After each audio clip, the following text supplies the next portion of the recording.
Welcome in, welcome in. I hope you're all having a fantastic Wednesday over the hump into the second half, closer to more football this weekend than we are away from football. So that's where we're at. So welcome into another episode of the Barking Brown Show. I'm Jacob, Mr. Casey Kinnaman, and Nick Carnes.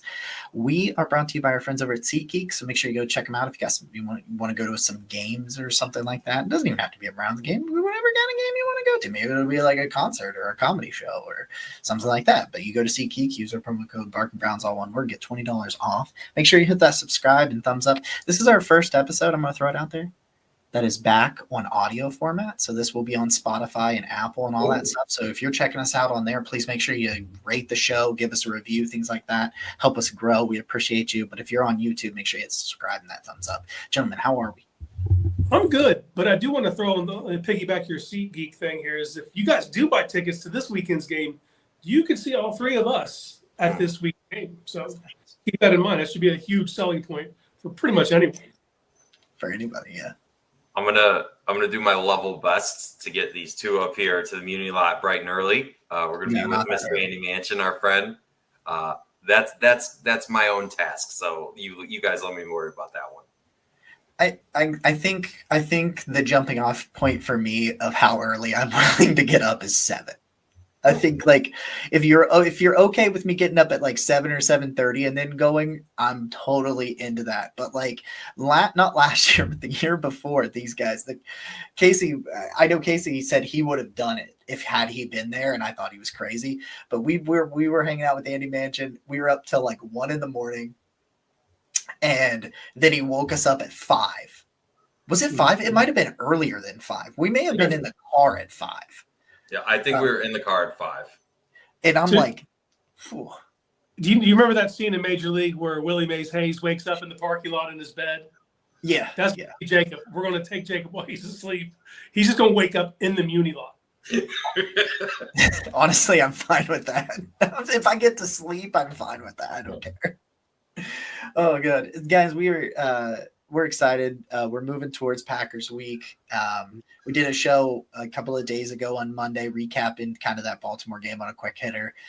We'll talk about the Baltimore game a little bit here in general, but we're looking ahead just to kind of talk about, hey, as this episode's titled, can the Browns avoid going 0-3? Like that's where they are. This is one of the negatives of losing that game week 1 that you should have won is now you got to find one of these harder games in the first 6 to win to get yourself back on schedule. And they're going up against a defense that has Micah Parsons potentially lining up against DeJuan Jones, which is just, or KT Livingston, whoever plays left tackle, which is just an absolute confidence wrecker for me personally when I try to think about him potentially trying to do that. But now they're going up against a Packers team, and I will say this though, I will say that I'm more optimistic when I woke up today than I thought it was going to be before we recorded the show. This is pre-recorded, it's live streaming, but Casey and I are going to jump in and out of the comments to be able to. So if you got things to say, you want to interact, please make sure you guys do that. And if you're watching live on YouTube. But yeah, they're going up against a really good defense. They got to figure something out with the run game. I think you'll see more Quinshon Judkins. But I'll do a little bit of a vibe check here to start off the episode. So, Casey, I'll kick it to you. How you feel vibes-wise going into this matchup with Green Bay? Lukewarm. I'm lukewarm. I think that's good. And part of this, I felt very optimistic coming out of that Bengals game that you were going to be able to find some concepts and build on some things. And we really didn't see an evolution on the offensive side of the ball to lead me to believe you're heading in that type of direction. And the problem is, and we talked about this on Monday, is the way I view the NFL. If I'm looking at it right now, if I'm putting people in tier list, if I'm looking at legit Super Bowl contenders, I got 4 teams. You played one last week, you got another one coming up on Sunday. Yeah. There's no get right. There's immediately from the frying pan right into the fire. A different style of defense. Jeff Hapley, former Boston College head coach, took over and been wildly successful. And then they have, and I know they just added Micah, but Micah's not even really playing a ton yet. You know what I mean? And right. They've been a wreck shop. So it's a very tough task. And a lot of my confidence, I'd be a lot more confident if I would have saw what I needed to see out of the offensive line last week. I did not. They're going to have to play out of their minds You know what they did, what they turned on Sunday. That's not near enough to get it done against a team like Green Bay either. You know, so it's a tough task. But when you start to see what Quinshawn was able to do in a limited fashion, how good he looked, if you kind of extrapolate, and if we're talking 15 carries, maybe upward, you could start to see where they could get the running game on track. And I think everything kind of falls in line after that, because you have to make teams respect the fact you can run the football.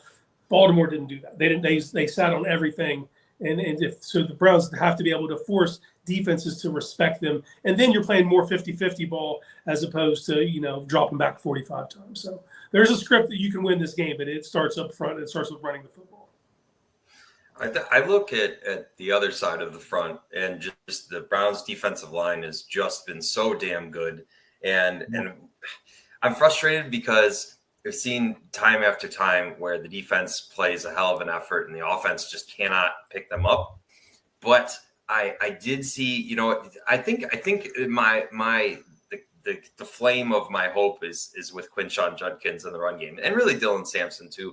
Mm-hmm. But you started to see a little bit of the vision with the run game with Quinshawn, and I thought for him to do that, just fresh off not playing, showed he was still in game shape. You know, they made him the starter before that game, which I thought was interesting, and you know, he was showing heart down the stretch. I just think the team can be a lot different if they can rely on the run game.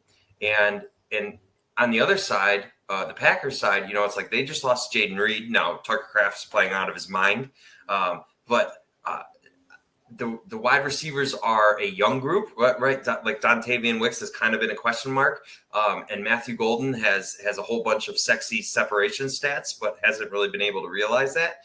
So I think there is a place where you can make Jordan Love uncomfortable, and if you can dominate time of possession, I could see a formula to winning. I like being at home. I like that energy boost because you're 0-2 and you really need it. And I think the defense can keep them in the game. And so for me, you know, it's like we've been talking about this for a long time, but it's like you finally, now that you have Quinshawn, I think you could be the offense that we all hoped they could be entering the year.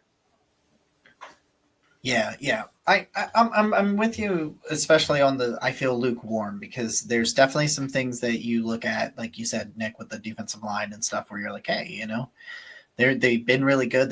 They're like number one in total yards, and like they're like number one against the run. I don't even know if they've let up maybe 100 yards combined through 2 games or something like that, which is insane.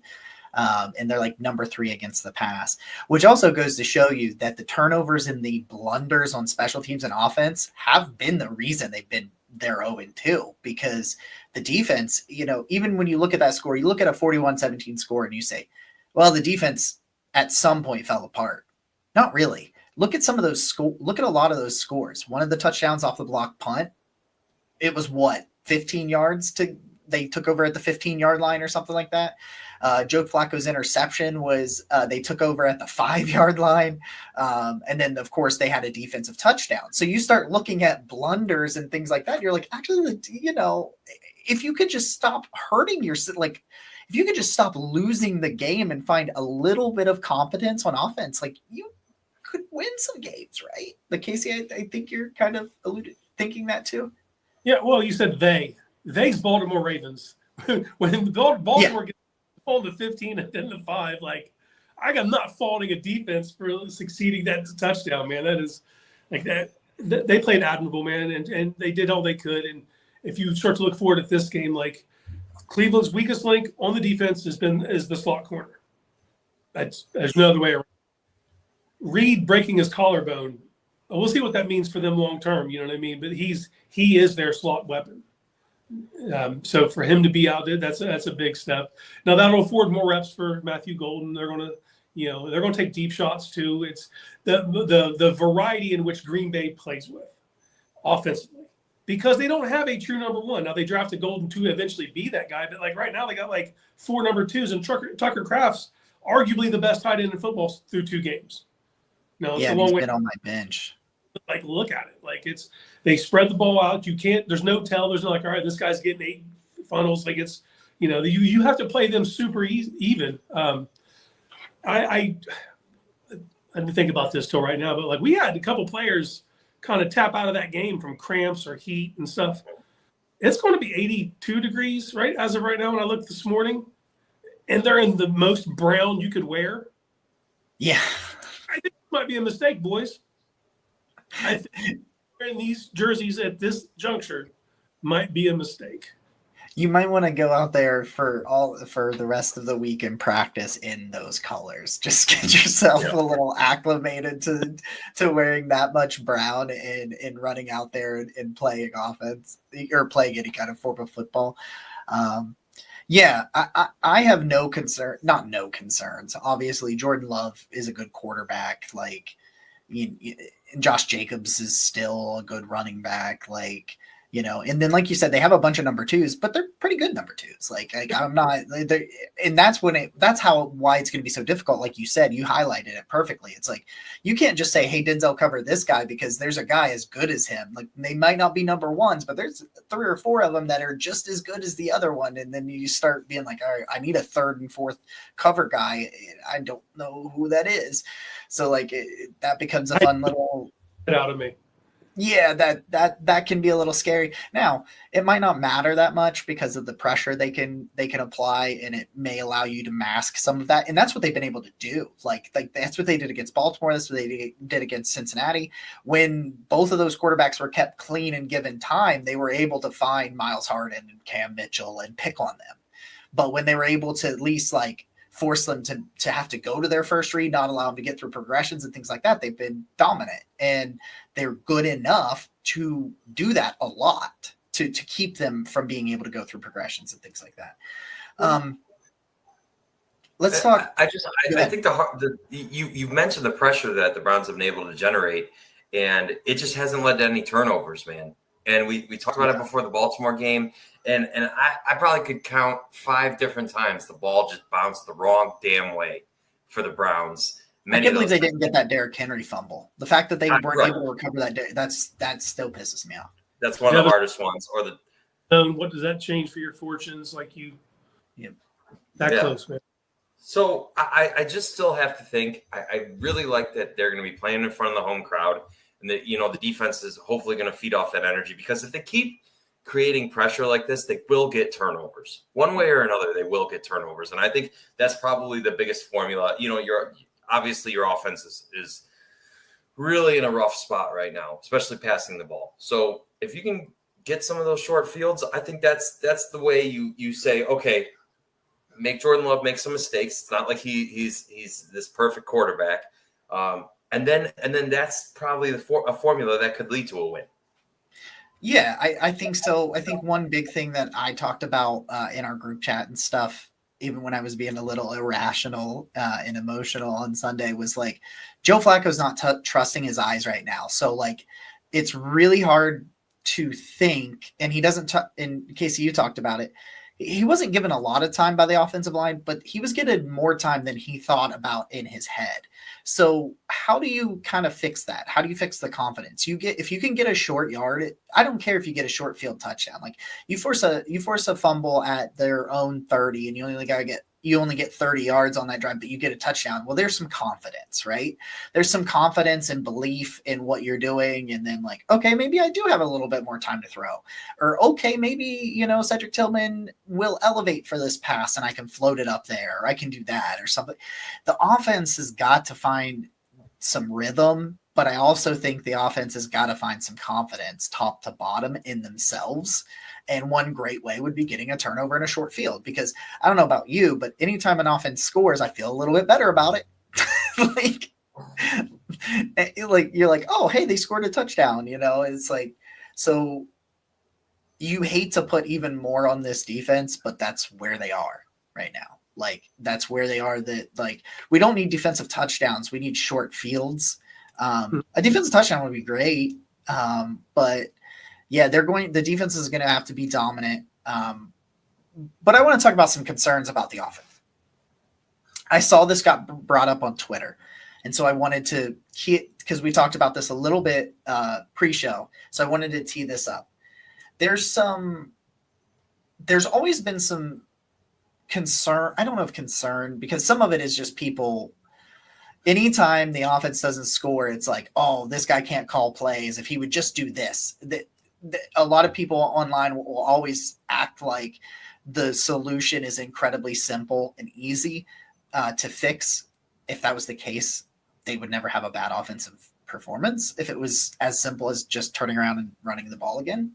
But there's some concern with some of the concepts that the Browns run with their wide receivers, like that their wide receivers are, let me see if I can bring this up, that in this system, the way they often have multiple wide receivers in the same spot on the same play, which does not make sense, because then part of the issue is, we've seen this.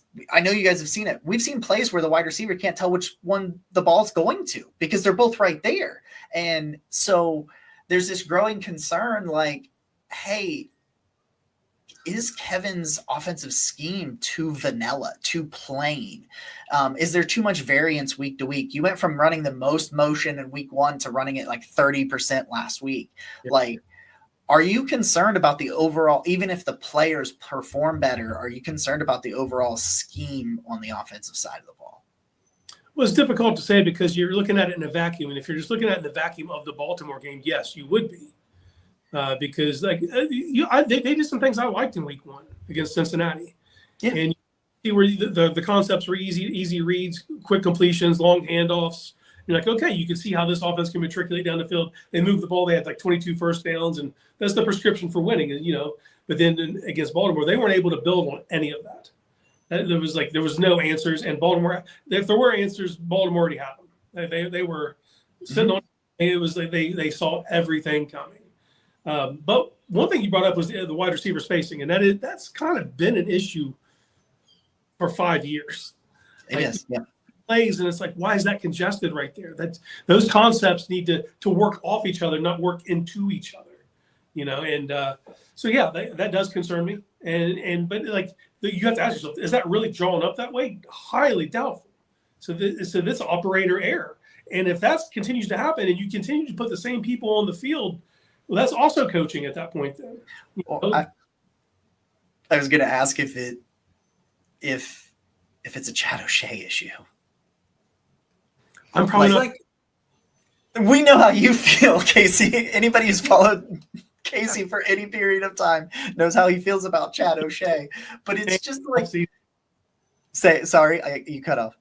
I haven't said his name all off season, so I'm not going to dive into that yet. But if we get a couple more games of the same guys, like at some point, if the guys are in the same zone, in the same vicinity when they shouldn't be, you need to put other people out there, because but if it's drawn up like that, then it's completely on coaching. It's, at some point it all comes down to coaching regardless, right? Whether it's drawn up like that or not, because it keeps happening and you keep letting it happen. So yeah, I think there's a lot of sloppy route running and lack of tendency breakers. Yeah. And a lot of that part of it right now is I don't know that they trust the quarterback and or the offensive line to time for things to develop the double moves and hitches. And yeah, so that also plays into it, but you got to try. You can't just say, well, we can't do it. So we're not like, you have to try.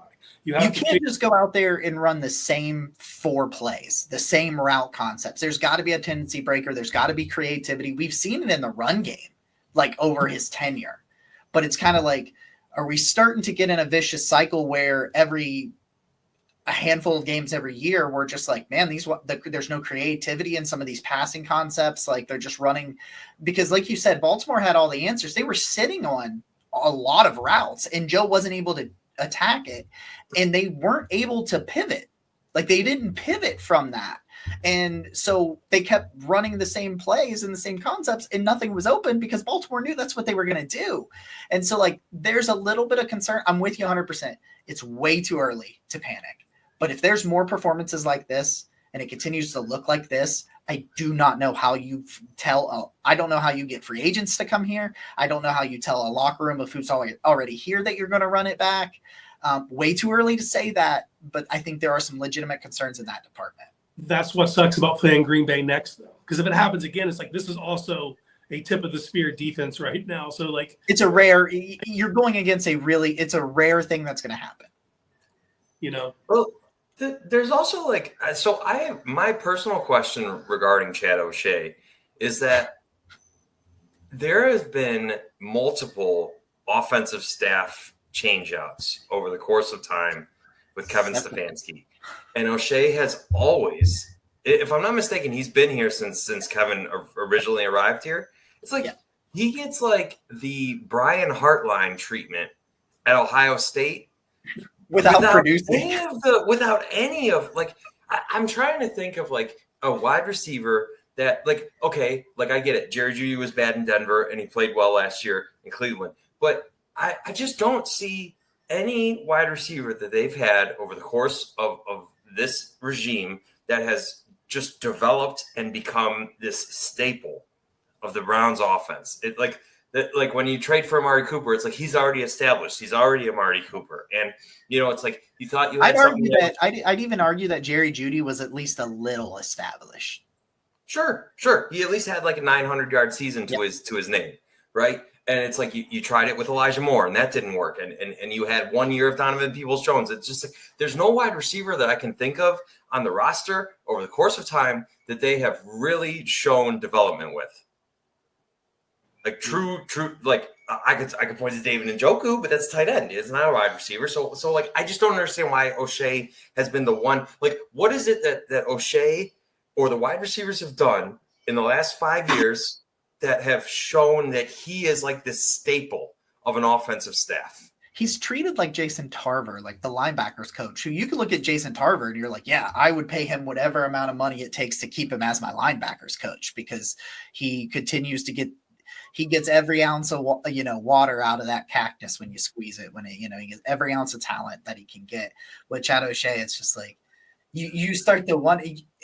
But a lot of that comes back on Kevin Stefanski, where it's like, why are you keeping this guy, and why is what part of your system makes this make sense, and how like an interesting thing for me, Casey, that you talked about like the spacing of the wide receivers, and it's like. It comes back to coaching. Why are you running you can't run the same guys out there if they keep doing it, but it's like every iteration of guys are doing it. So like, that's what concerns me. And I know that's kind of what you're talking about. You're like, yeah, it comes to a coaching issue on both sides. Either you're running the wrong people out there or you teaching them the wrong things. Like you're drawing it up the wrong way.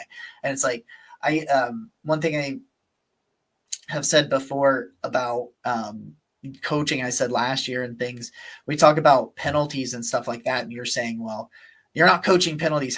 What are the coaches supposed to do? And it's like, you make the tough decisions. If those guys are committing penalties, I don't care. They don't play. Like you've got to get through to them. Your responsibility is to give you the best shot to win. And if those wide receivers can't do it, or that lineman can't do it, like, you've got to be willing to make tough choices. And it just feels like, and a lot of times that this organization hasn't been willing to do that. I hope we see differences moving forward. But that's just my concern about the offense and coaching that I wanted to go over. So I appreciate you guys humoring me. And I think you had some. I appreciate you guys making the case for Chad O'Shea without me having to do it. That's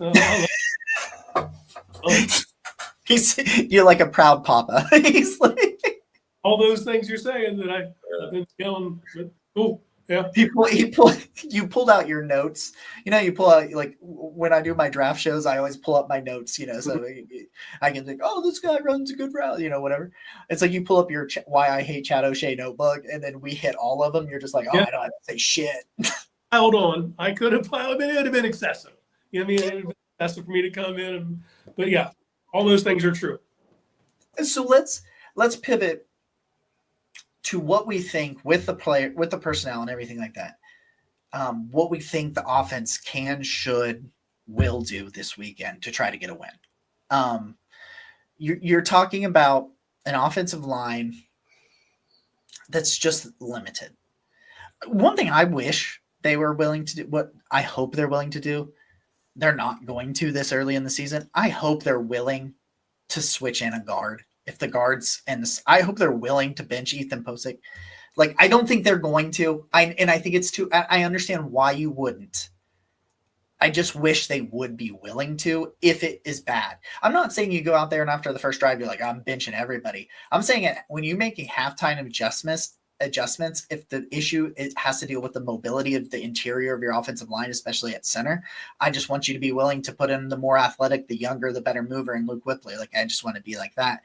But to me, if they're going to be successful, we've touched on it a little bit, the run game has got to be more productive, and it's got to be a little bit more creative. You understand there was a lot of limitations with your personnel. I said it on Monday. You touched on it a little bit, Nick, and Casey, you've touched on it. Quinshon Judkins, I think, as the offense is constructed, as he gets more touches, he's going to make that offense not say a decent bit better. That's what I want to say. A decent bit better just by being out there, because his ability, he averaged over 5 yards after contact on Sunday. He touched the ball 13 times. And I thought he was the best player on offense. And he hadn't practiced. He practiced 2 days, and one of them was a walkthrough, because they do walkthroughs on Friday. So he had one padded practice since June, and he was their best offensive player. So I think more touches to him this Sunday, and I think it's going to come, makes the offense a little bit better. But you've got to be more creative, because your personnel is incredibly limited. You've got to work on more misdirection, more motion, things like that. You've got to be confusing because of the limited talent you have up front. But if you can find a way to establish that run and do some play action off of it, and make make Green Bay respect the run game like Baltimore didn't, that is step one. If that doesn't happen, the offense is just going to look the same, in my opinion. Yeah, I want to go back a little bit, talk about the offensive line, and this is just me trying to get inside the psyche of Kevin Stefanski. Mm-hmm. I do believe, and I don't know how early in the season you're going to see this, but I do believe we will see Luke Whippler at some point in the early part of the season. I do believe one keeps struggling, and if Jack Conklin is healthy, they will put Cornelius Lucas over at left tackle, and you will see Jack at right. But I have a feeling that we won't see a change at guard unless it's from injury, unless we're in full experiment mode. Just if you're 0-8, and it's just forget all the rookies are playing, and then because if you pull Joel Bitonio, I'm fine with Joel. I think Joel's been fine. I'm more looking at Wyatt. It gets to the point where you're changing out even Teller. If you're changing out, and Teller got his butt whooped on Sunday, man. There's no other way around it. But the world that we were all super excited, like, okay, you're going to go back to the wide zone scheme, the stuff that Kevin likes to dial up, and you can see, like, and it fits their skill set better. They just ain't got no nasty in them. As is currently constructed, just doesn't have that nasty in them. And when they were successful running the ball, it was scheme, but it was also they were nasty. When they would get out, they were displacing people. There's no displacement. And then it's harder to find cutback lanes, and to be successful in the areas you need to be successful in the wide zone. It takes spacing, stretching, and then displacement to cause those alleys, and they're not getting it. They're not being nasty in those moments. But they have guys in the wings. You got Jenkins. Jenkins is a perfectly acceptable guard in the NFL, and so you have a guy you could sub in, and maybe this happens organically. One of these dudes get hurt, and then we see that. But I don't think they'll pull either one of those dudes unless it's over and they're punting on the season. I think part of the offensive struggle too is just Joe Flacco. Like, Joe Flacco's decline of mobility is severe. I could not have thought it would have fallen off so far in basically, because you saw him in 2023 and here we are 2 years later, and it feels like everything. Right. He couldn't. Everything on offense is in a box right now. In Cincinnati, against Baltimore, it was jarring how it looked. So I just feel like nothing. Like, Kevin Stefanski has always moved the pocket, has always used the width of the field, and it just feels like there is nothing outside of the tackle box right now, because they have no ability to do that, and it just seems like it's limited their options so much. And against Baltimore, it was just like you were predictable. You were predictable, and they knew exactly what you were going to do. And Baltimore's just not going to. Baltimore, you saw what Josh Allen was able to do. I mean, obviously we don't have that, but it's like if you are going to just stay inside the tackles, you're not going to have a good day against Baltimore. And that's really, I thought the Browns would have a better chance against the Ravens because I thought that they could still get out there because like you said, Casey, like I thought Joe still was able to move around a little bit against Cincinnati, and the lack of that just made the offense so, I mean, almost one-dimensional, right? That's my biggest fear right now. And honestly, why I thought it was interesting to see Dillon Gabriel. I know it was in the end in garbage time, but at least he can move. And honestly, that was one thing I was talking about because we were talking in the group chat and like, you know, how everybody wants to be in the heat of the moment. It's like bench him, do this and do that. And like, I even was like, yank Joe. And I wasn't even saying, and I was not of the yank Joe for the rest of the season. I was like, he just can't win this type of game. It needs to be somebody with mobility. But when you can't move at all and you get rid of all the boot action that Kevin has in his offense, that's where a lot of that creativity and misdirection is. Everybody's moving to the left. It looks like a run play to the left, and now the quarterback's out on the right, and you got a tight end that just drags across or whatever route concept you want to put, and then he just makes the throw, and you get a nice chunk yard. You get a nice easy – I kept saying this. They got to get the easy yards, the quick game, the misdirection, things like that. But they were so limited in what they could do because of his lack of mobility. So it was like – even though Quinshon Judkins had some success as a runner, since they couldn't be super consistent with that running game, so they didn't respect the running game. They weren't worried about him doing boot action, and Kevin wasn't able to call it because even when Joe did move, it was like, dudes, we're not on the defensive line. We're not trying that hard to catch him. Like they didn't have to try that hard to catch him is what I'm saying. Like, cause like, Lamar Jackson, like I know Lamar's a unicorn, or even Josh Allen's a unicorn. I'll throw Dillon Gabriel out there. If Dillon Gabriel decides he's going to extend a play and he's going to run, a 340-pound defensive tackle that's been pass rushing for 3 seconds is probably not catching him. They're catching Joe Flacco, and they were on Sunday, like at least getting to him when Joe moved. I had zero confidence that if the ball even came out of his hands, he was just going to throw it in the stance. Cause that's what it felt like. It felt like when he was moving to not get an intentional grounding because that's where the limitations was. And it's like, I think Joe gives you the best chance to win. That's why I thought he should be the starter. But if he's going to have no mobility and this offensive line isn't going to get better, you may need to go to the rookie sooner because that's just, it's not, if they can't be more creative and find easier answers, and they're going to have to play the way they played, and they're going to need that offensive line to hold up, they're going to need more time for their wide receivers to uncover and things like that. There's got to be somebody that has some mobility. Like, even if that's just maybe Joe had a nagging injury. I don't know. You know, we don't necessarily know. So maybe that gets 40s and ups. Sometimes you get out of bed and you ain't got the juice. Some of you 30s might feel this, you young bucks. There's some days you just ain't got the juice. And there was a difference between the first week and the second week. As far as, and I'm not saying he was ever fleet of foot, even week one, but it didn't look stiff and like Frankenstein trying to get outside the pocket. But it's exactly what it was. So get some sleep, Joe, get some fish oil, you know, wake up early and just loosen up them hips. But when we talk about like, because we always say like, you don't have to be a successful running team for play action to work.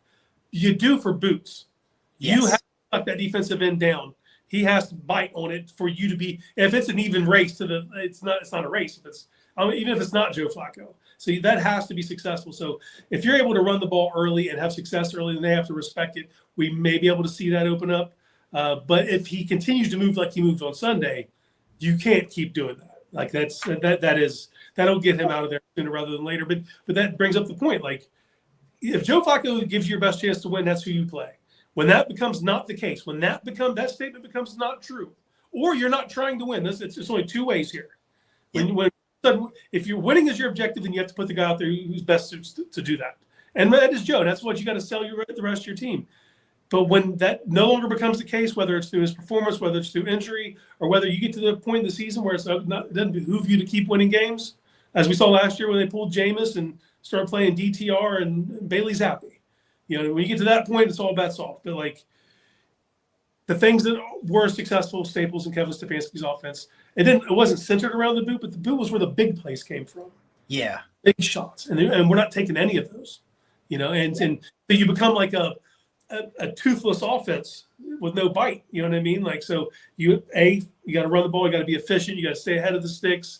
And then you can start to hit quick game. We couldn't even hit quick game against Baltimore because that's all we had. So they just sat on it and eliminated everything. There was nothing intermediate or deep, So there are so many problems on offense on Sunday that it's hard to be like, you have to fix all of it in 1 week against Green Bay. Yeah. Sounds insane. But that's where they're at right now, man. It's there's no rest for the weary in this NFL schedule. Yeah,